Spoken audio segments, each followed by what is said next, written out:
From the secret testing grounds of the 1920s, disguised as agricultural tractors, to the steel behemoths that terrified the Allies in 1945, German armor engineering followed a trajectory of obsession.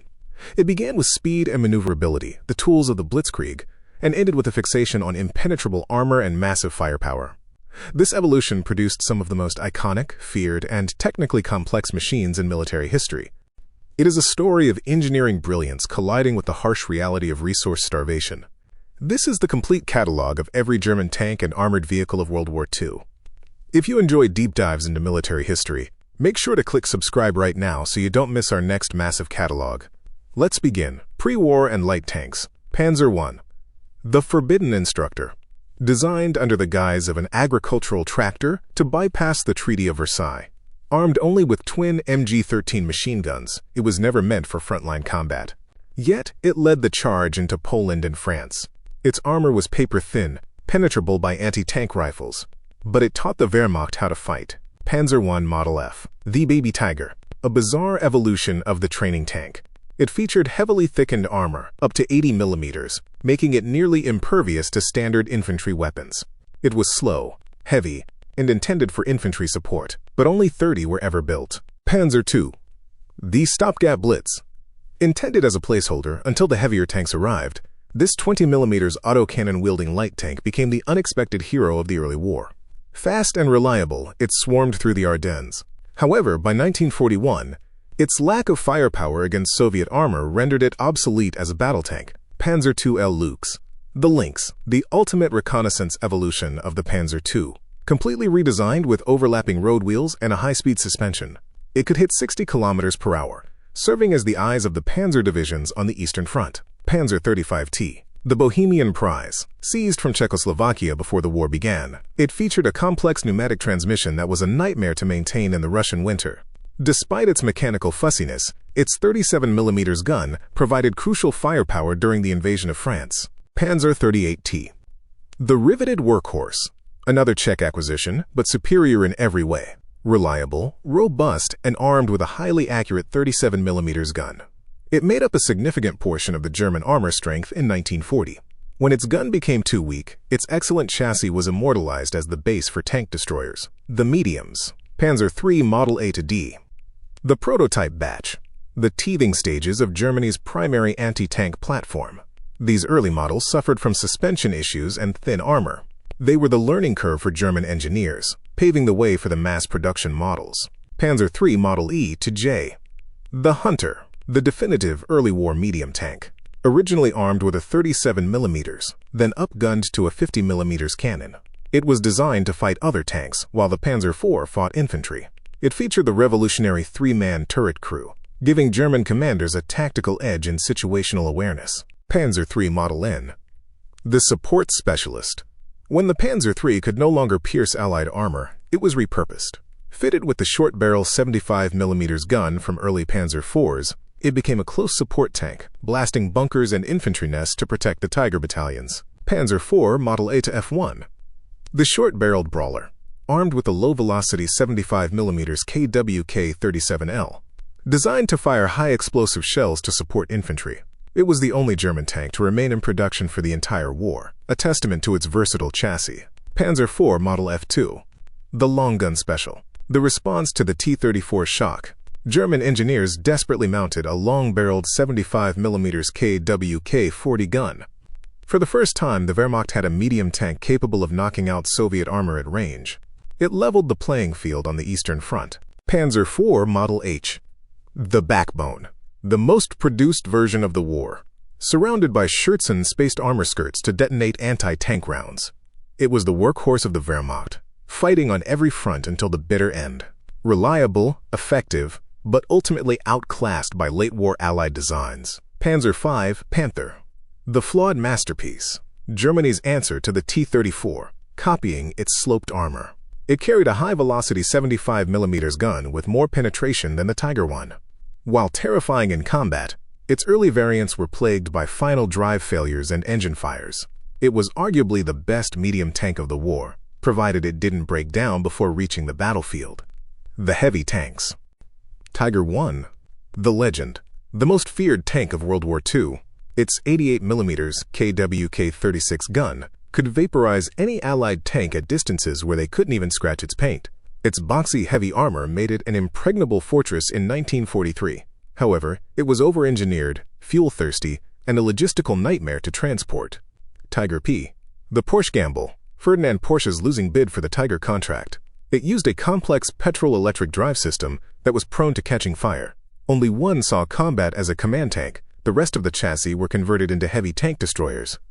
Tiger II. The King Tiger. The apex of German heavy armor. Nearly 70 tons of sloped steel and an 88mm gun so powerful it could kill anything on tracks from 2 kilometers away.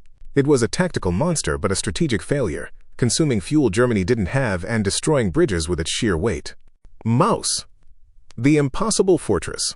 The heaviest tank ever built, weighing 188 tons. A paper project brought to life. It carried a 128mm main gun and a 75mm coaxial gun. It was simply too heavy for any bridge, requiring a snorkel system to cross rivers. 2 prototypes were built. Neither saw combat, but they remain the ultimate symbol of Hitler's gigantism.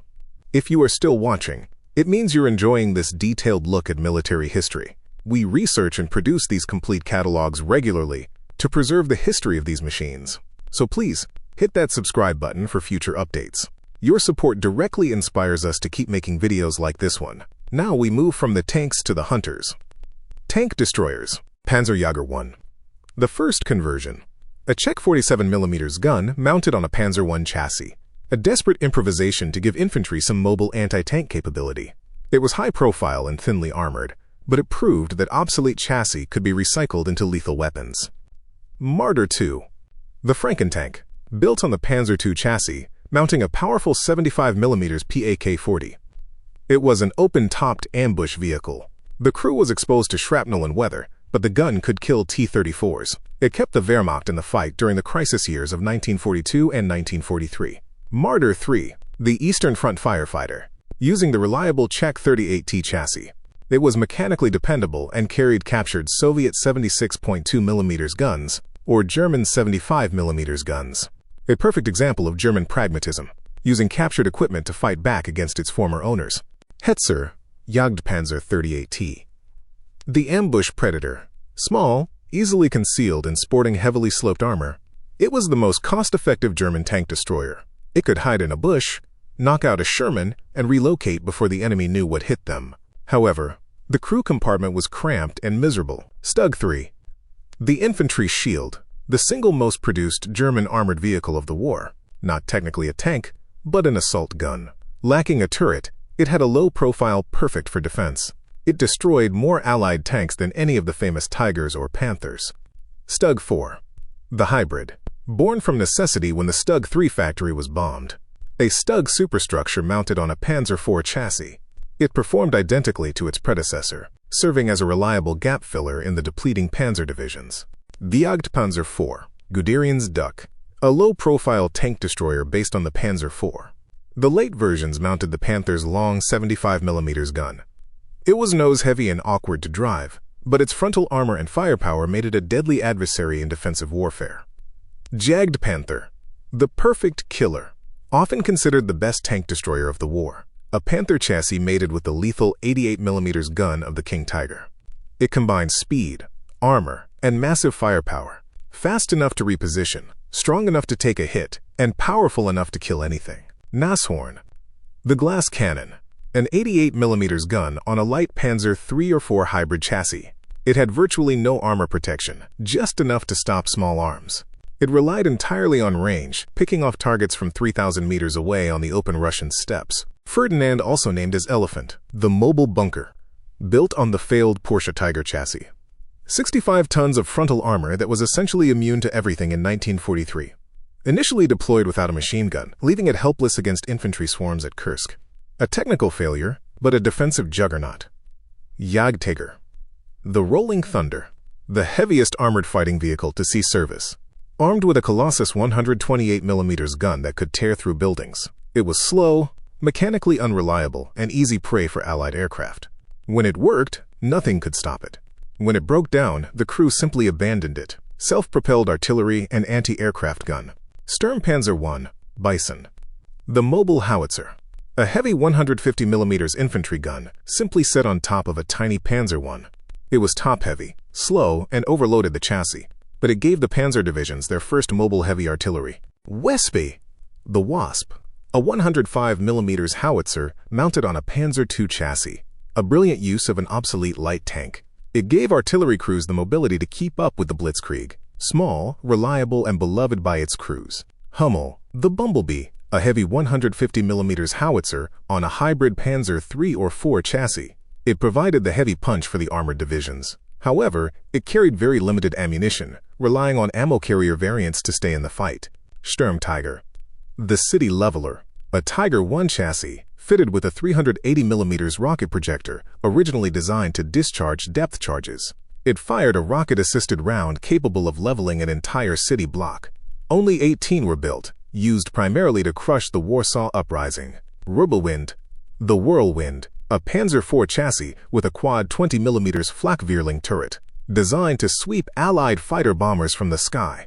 In practice, it was equally devastating against infantry, earning a fearsome reputation as a meat grinder. Ostwind, the Eastwind, the successor to the Wirbelwind, mounting a single 37mm flak cannon.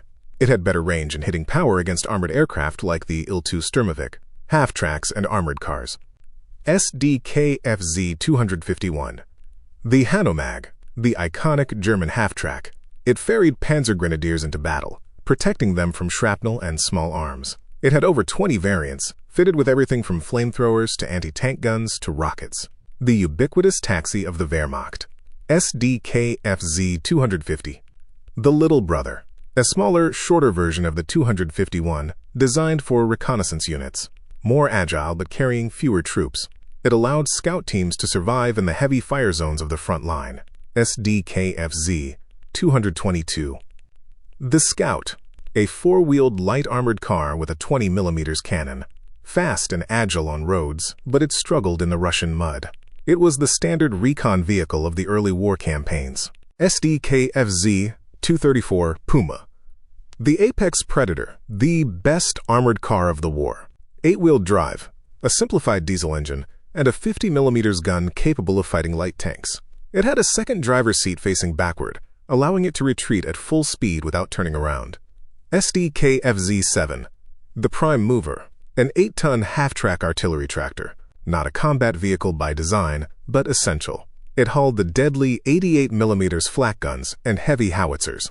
Without the Sd.Kfz 7, the German heavy weapons would have been static and useless.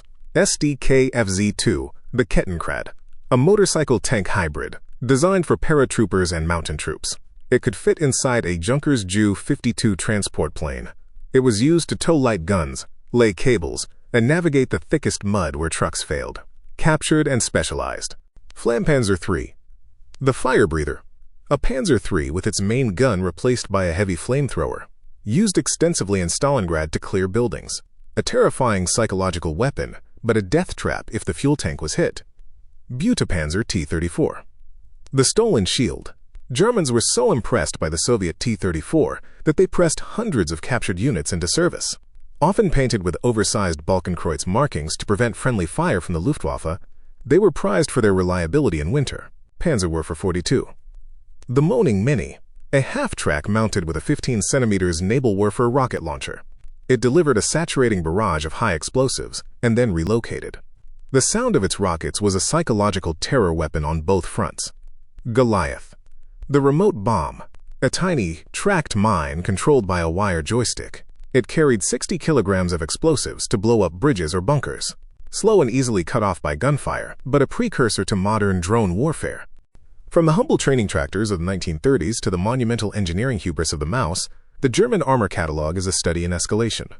They built machines that were technically superior, aesthetically terrifying, and tactically lethal, yet they were ultimately defeated by the sheer industrial capacity of their enemies. A Tiger could kill 10 Shermans, but the Allies always had an 11th. Which of these unique designs is your favorite? Do you prefer the reliable Stug 3 or the monstrous King Tiger? Let me know in the comments below, and don't forget to subscribe to Military Blueprint for the next complete catalog.